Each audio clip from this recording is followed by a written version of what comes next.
अभी तो जिस स्थान पर हम बैठे हैं, इस स्थान के ऊपर जो हमारी शिक्षण संस्थान था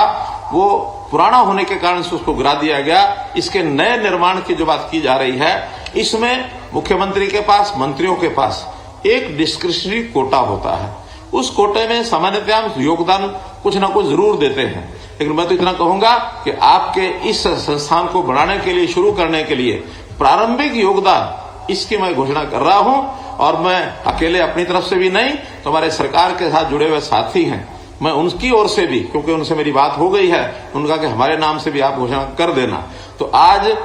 31 लाख रुपया मेरे कोष से आएगा और 11 लाख रुपया डॉक्टर कमल गुप्ता जी की ओर से आएगा, 11 लाख रुपया हमारे डिप्टी स्पीकर उनकी ओर से आएगा। तो ऐसे 53 लाख रुपए की घोषणा इस सभा में, और मैं इस कॉलेज के उस शिक्षा संस्थान जो है उसके लिए करता हूं। और इसी प्रकार से एक विषय आया कि प्रथम हमारी महिला शिक्षिका सावित्रीबाई जी, जिनका महिला शिक्षा के अंदर बड़ा नाम है क्योंकि वो देश की पहली महिला शिक्षिका रही हैं, तो उनके नाम से कोई भी एक कॉलेज का नाम, जो हमारे नेता हैं, नायब सिंह सैनी जी हैं, हमारे वहां जो और भी सैनी समाज के लोग बैठे हैं, पवन सैनी जी हैं, जवाहर सैनी जी हैं, और हमारी पूर्व सांसद हैं, या हमारे जो भी नेता हैं, वो मिल करके जहां कहीं किसी कॉलेज के नाम रखने की बात आती है, जहां हमारे समाज के लोग हों, वो बताएंगे, तो निश्चित रूप से कॉलेज का नाम या किसी शिक्षण संस्थान का नाम उनके नाम के ऊपर रखेंगे।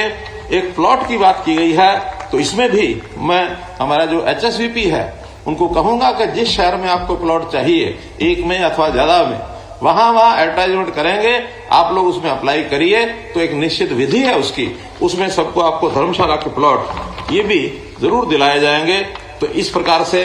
कुछ जो डिमांड्स हैं उतनी मैंने आपको बताई हैं, लेकिन और जो चीजें रह गई हैं, जिन शहरों के,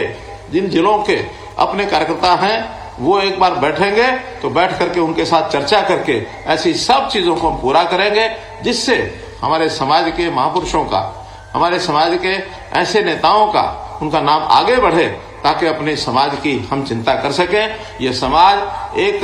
कर्मशील समाज है, एक काम करने वाला ऐसा समाज है कि जिसके आगे कोई कठिनाई, कोई दुविधा ये बचेगी नहीं। और निश्चित रूप से हम अपने कर्म करने की जो वृत्ति है, इसके कारण से सदैव आगे बढ़ेंगे। हम कहते हैं समाज का वो वर्ग जो कमजोर वर्ग है, जिसको हम अंत्योदय की श्रेणी में मानते हैं, सबसे पहला अधिकार उसका है, वो किसी भी जाति का हो। जाति पाति से ऊपर उठ करके समाज के कुछ वर्ग जो लाचार वर्ग है, ऐसे लाचार वर्गों को और हमको कैसे आगे बढ़ाना है, उनकी सहायता करनी है, उनकी शिक्षा करानी है, स्वास्थ्य में उनका लाभ कराना है, उनको रोजगार दिलाना है। एक एक परिवार की, एक एक व्यक्ति की हम लोग चिंता करेंगे। उसमें जरूर मैं समझता हूं कि सरकार के साथ आप भी भागीदार हों।